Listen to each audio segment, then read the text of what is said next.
គេសមនី បាទគេសមនីបាទនៅពីមានជ័យបាទស្រុកពីមរោបាទខេត្តព្រៃវែងបាទចំណែកគូទី94កំពុងតែបោះពួយមកដែរហើយនោះបាទហើយកំពុងតែស្រោបគ្នាមែនតើបាទខ្សែទឹកខាងក្នុងការរួមស័ក្តិសិទ្ធិបាទទូបីវាយណាបាទដែលទទួលបានការឧបត្ថម្ភពីលោកប្រតិចាបណ្ឌិតអ៊ុនសរឿនចំណែកឯខ្សែទឹកខាងក្រៅទាវិញនាគសែនជ័យរស្មីចន្ទ្រារបស់កងទ័ពជើងទឹកបាទដែលទទួលបានការឧបត្ថម្ភពីឯកឧត្តមនាយឧត្តមនាវីទាវិញហើយយើងខ្ញុំក៏សូមគោរពថ្លែងអំណរគុណផងដែរជូនចំពោះឯកឧត្តមនាយឧត្តមនាវីទាវិញនិងលោកជំទាវផងដែរដែលលោកជំទាវឧបត្ថម្ភដល់ក្រុមអធិបតីយើងខ្ញុំ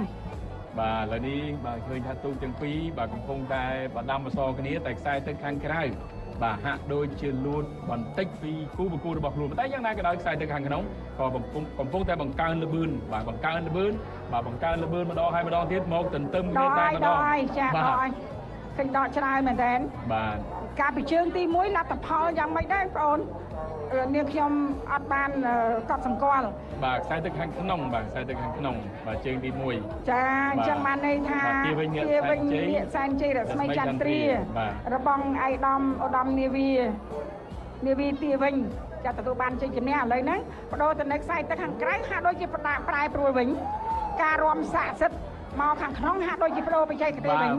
ចាប៉ុន្តែមិនទាន់ប្រកាសនៅឡើយដូចគ្នាបាទខ្សែទឹកខាងក្រៅកំពុងបង្កើនល្បឿនដែរបែបនេះចាក់យកទូបែបនេះខ្សែទឹកខាងក្នុងហើយចាគឺខ្សែទឹកខាងក្នុងសកម្មភាពនៃការចាក់យោងទូគឺស្វាហាប់ល្អណាស់ខ្សែទឹកខាងក្នុងគឺការរួមស័ក្តិសិទ្ធិល្បីល្បាញណាស់ទូនេះចាមកពីខាងអាស្រមមហាឧត្តម